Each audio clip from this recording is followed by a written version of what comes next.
Este podcast se presenta por cortesía de Movistar Empresas, el aliado que está transformando negocios en Argentina, Chile, Colombia, Ecuador, Perú, Uruguay, México y Venezuela, brindando soluciones digitales que se ajustan a cada necesidad y potenciando sus operaciones con servicios en cloud, IoT, seguridad, conectividad, Big Data y advertising.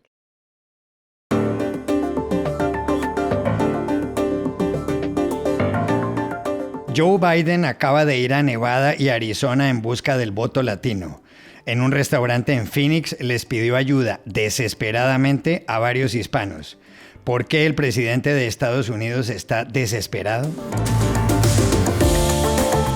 En el Perú, la Fiscalía investiga a la presidenta Dina Boluarte por no haber declarado más de 10 relojes de lujo que usa desde que llegó al poder. El podcast La Encerrona reveló la historia. Hablamos con su director. En Colombia hay inquietud por Ecopetrol, la mayor compañía del país y pieza clave en la economía nacional. Hoy se debe elegir la nueva junta directiva y eso ha generado una gran polémica. Les contamos por qué. Hola, bienvenidos a Y esto no es todo, el podcast del Georgetown Americas Institute de la Universidad de Georgetown en Washington, D.C. Soy Juan Carlos Iragorri, desde Madrid. Soy Paz Rodríguez Niel desde Buenos Aires.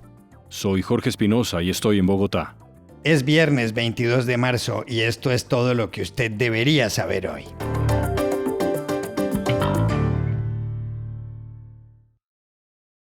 A 7 meses y medio para las elecciones en Estados Unidos, en las que se enfrentará a Donald Trump, el presidente Joe Biden hace grandes esfuerzos por conseguir el voto latino. Se calcula que este año votarán, 36 millones de hispanos, un 153% más que en el año 2000. Consciente de estos datos, Biden acaba de estar en 2 estados muy importantes electoralmente, Nevada y Arizona. El martes, en Phoenix, justamente en Arizona, se dirigió a varios latinos en un restaurante que se llama El Portal. Biden, refiriéndose a las elecciones de 2020, dijo: «Ustedes son la razón por la cual en muchas partes derroté a Donald Trump. Ganémosle otra vez». Y agregó: «Yo necesito realmente su ayuda. La necesito desesperadamente». You're the reason why, in large part, I beat Donald Trump. Yes. Let's beat him again.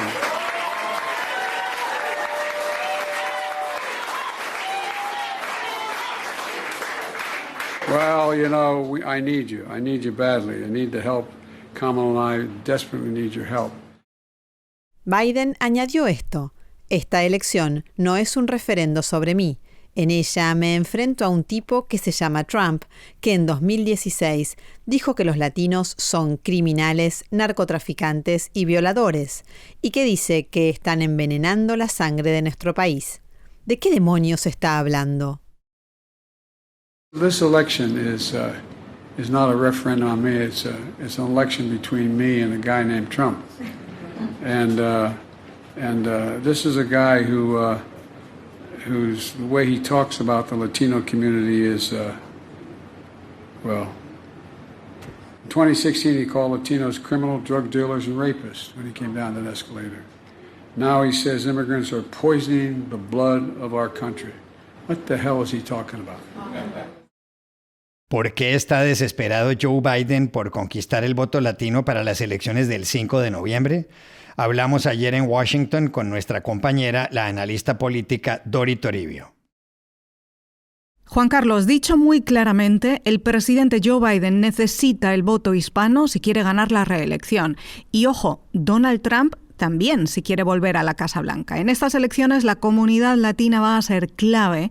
Esto es algo que ya viene ocurriendo desde hace tiempo en los ciclos electorales aquí en Estados Unidos. El peso creciente del voto latino, que recordemos es muy diverso, tiene diferentes orígenes y perfiles demográficos dependiendo del estado, y cada vez es más importante porque es la minoría más grande del electorado estadounidense.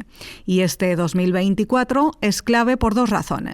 Porque las encuestas apuntan a que pueden ser unos comicios muy reñidos, como ya fueron los de 2020 entre Biden y Trump, y hasta el último voto cuenta. Y también porque los últimos sondeos dicen que Biden está perdiendo apoyo entre los hispanos y Trump está ganando bastante terreno. Vamos con los datos. A nivel nacional, en todo el país y entre todos los votantes, la media de encuestas de Real Clear Politics dice que a día de hoy Donald Trump tiene un 46,7% de intención de voto, frente al 44,7% de Joe Biden. Es decir, el expresidente está 2 puntos por encima, lo que es una diferencia mínima que hemos estado viendo en todas las encuestas individuales en las últimas semanas. A veces con Biden por delante, a veces con Trump por delante, pero por muy poco. Y entre los votantes hispanos registrados, según un reciente sondeo del diario The New York Times y Siena College, Trump tiene un 46% de apoyo y Biden un 40%. Y este crecimiento de Trump entre los votantes latinos se ha ido sellando poco a poco. Desde 2016, este voto históricamente demócrata ha ido girando poco a poco hacia los republicanos. En las presidenciales de 2020, alrededor del 60% de los hispanos votaron por Joe Biden, según cálculos de Pew Research, y Trump se hizo con el 38% de este sector de voto. Para comparar, en los comicios legislativos de 2018, los republicanos consiguieron el 25% del apoyo hispano. Y para seguir haciendo comparaciones, Barack Obama en 2008 ganó las presidenciales con más del 70% del voto latino y su rival republicano Mitt Romney consiguió el 27% de este voto. Es decir, ahora Donald Trump está ya en niveles superiores al 40% de apoyo entre los latinos, según estos últimos sondeos de 2024. Niveles que, dice The New York Times, no se habían visto en un candidato presidencial conservador en más de 2 décadas. También le preguntamos a Dori cuáles serán los estados decisivos en esta elección y por qué el voto hispano es importante en esos enclaves. Los ojos están puestos en 6: Georgia, Michigan, Wisconsin, Pensilvania, Arizona y Nevada. Hay más, pero quedémonos con estos 6 swing states o estados bisagra que ya fueron decisivos en 2020 y donde ahora las encuestas dicen que las cosas vuelven a estar muy reñidas. En muchos de estos estados el porcentaje de voto hispano es grande y esencial, especialmente si las cosas acaban estando tan ajustadas como apuntan los sondeos, como Arizona y Nevada, que ya fueron estados clave en la victoria de Biden en 2020 y donde el presidente ha estado de nuevo esta semana. En Arizona, 1/3 de la población del estado es hispana. Biden ganó allí en 2020 por solo 10.000 votos y Trump se hizo entonces con el 36% del voto latino, 8 puntos más del apoyo que consiguió el expresidente en 2016. Y ojo a Nevada, donde los latinos representan 1 de cada 4 ciudadanos con derecho a voto.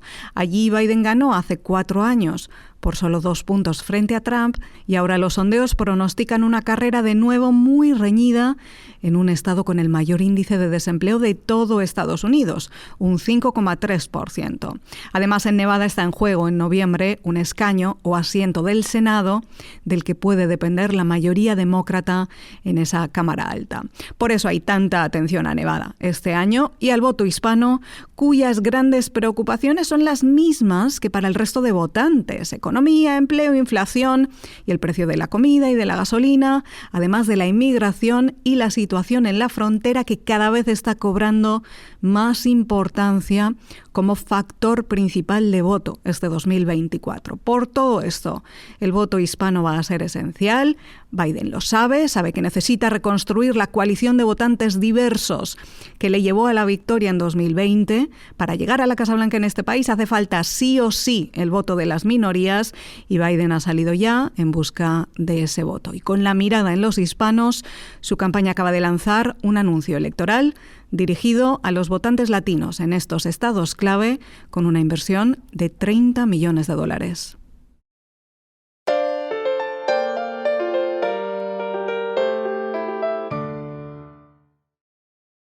A esta hora, la presidenta del Perú, Dina Boluarte, está muy cuestionada por los relojes que usa.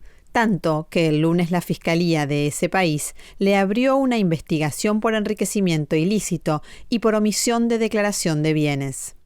La historia se inició el jueves de la semana pasada, cuando el podcast La Encerrona empezó a hacer una serie de revelaciones sobre los relojes de pulso de la presidenta.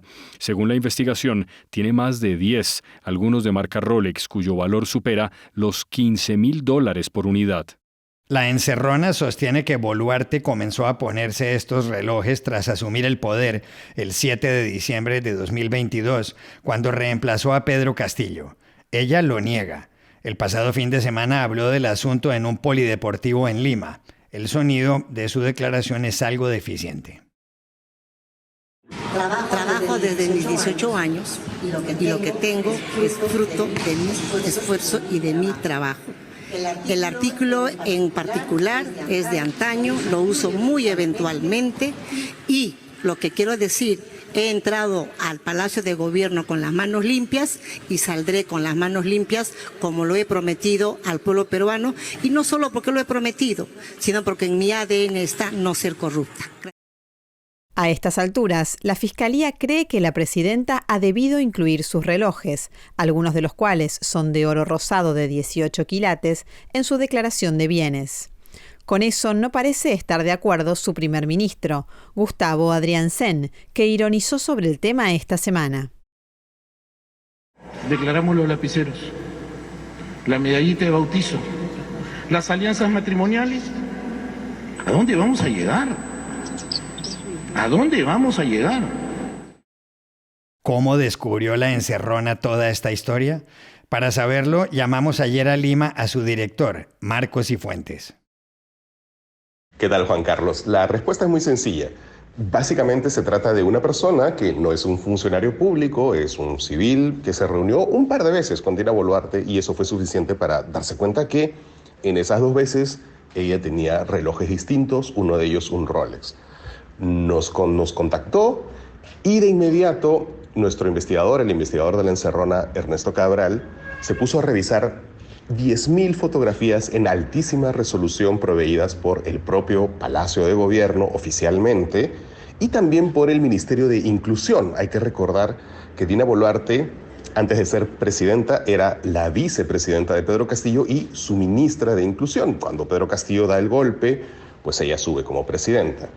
Y lo que encontró Ernesto Cabral revisando esas fotografías fueron inicialmente 14 relojes distintos. Él armó una base de datos de esos 14 relojes, separándolos y además armando una línea de tiempo, que es lo importante.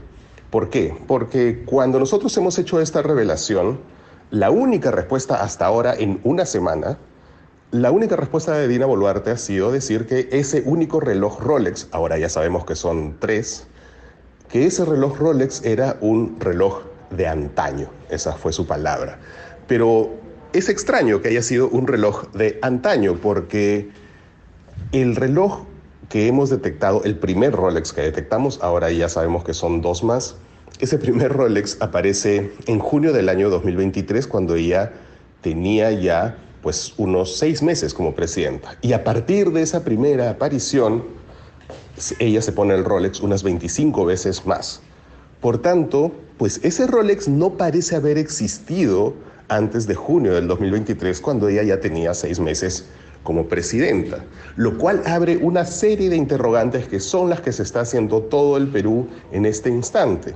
¿Cómo así una señora que gana unos 15,000 soles, que son menos de $4,000, pues puede comprar un reloj que cuesta 4 meses su sueldo? Y como así, hay otros 2 Rolex más que han sido detectados posteriormente como parte de la investigación, que también son igual de caros, y la señora se está poniendo, insisto, después de haber accedido a la presidencia de la República.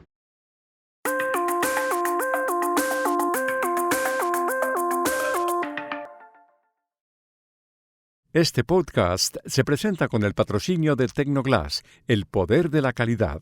Tecnoglass es la compañía líder en la manufactura y comercialización de vidrios, ventanas y fachadas para el mercado de la construcción en Estados Unidos y el mundo. Para mayor información, visite nuestra página web www.tecnoglass.com. En Colombia hay mucha expectativa por lo que pueda pasar hoy en la Asamblea General de Accionistas de la empresa más grande del país, que es Ecopetrol. El asunto tiene que ver con que en esta jornada debe elegirse la nueva junta directiva. Ecopetrol, que es la empresa colombiana de petróleos, vale $22.400 millones. El Estado es el accionista mayoritario, pero hay miles de personas con acciones. Buena parte de la economía de Colombia depende de Ecopetrol, firma que cotiza en la Bolsa de Nueva York. Jorge, ¿por qué llama tanto la atención la Asamblea de Accionistas de hoy? Paz, hay que empezar por decir que el presidente Gustavo Petro quiere un Ecopetrol diferente. No quiere que haya nuevos contratos de exploración de hidrocarburos, aunque sí de explotación, y pretende que Colombia le compre gas a Venezuela, y ha dicho además públicamente que el petróleo es un veneno para la humanidad. Y eso me lleva a un segundo asunto, y es el de la asamblea de hoy. Uno de los puntos del orden del día será el cambio de al menos 5 de los 9 miembros de la junta directiva de la compañía, que es responsable de casi el 11% del Producto Interno Bruto, el PIB de Colombia. El gobierno ya presentó una plancha con nombres nuevos, pero aquí surge un problema. 7 de los 9 integrantes de la junta actual le han hecho saber al gobierno que esos nombres no cumplen los requisitos de experiencia. Esa es, por cierto, una función de la junta, verificar que el perfil y la calidad de los candidatos se ajuste a lo requerido por los estatutos de la empresa. Todo esto resulta, inquietante tratándose de semejante compañía. Y termino con esto. Como si fuera poco, el presidente de Ecopetrol, Ricardo Roa, está bajo investigación por presunta financiación irregular de la campaña presidencial de Gustavo Petro, campaña que él dirigió. Él, Roa, era el gerente de esa campaña. Muchas gracias, Jorge. ¿Por qué puede ser decisivo el cambio en la junta directiva de Ecopetrol? Llamamos ayer a Ricardo Ávila, analista senior del diario El Tiempo de Bogotá y exdirector del periódico económico Portafolio. Porque lo que está en juego es el futuro de la que se conoce como la joya de la corona del patrimonio público colombiano. Una empresa que no solo es la más admirada y respetada, sino que adicionalmente es fuente de recursos importantísimos para cualquier gobierno. El año pasado, sin ir más lejos, Ecopetrol le giró al Estado colombiano entre dividendos, impuestos de renta y regalías que van para las regiones, una suma cercana a $15.000 millones, que no es en absoluto una cifra menor. Adicionalmente, es clave que Ecopetrol tenga una buena gobernanza interna y para ello requiere personas que sean conocedores del sector o de las finanzas internacionales. Y, según la Junta saliente, ese no es el caso con la nueva plancha que saldría escogida mañana.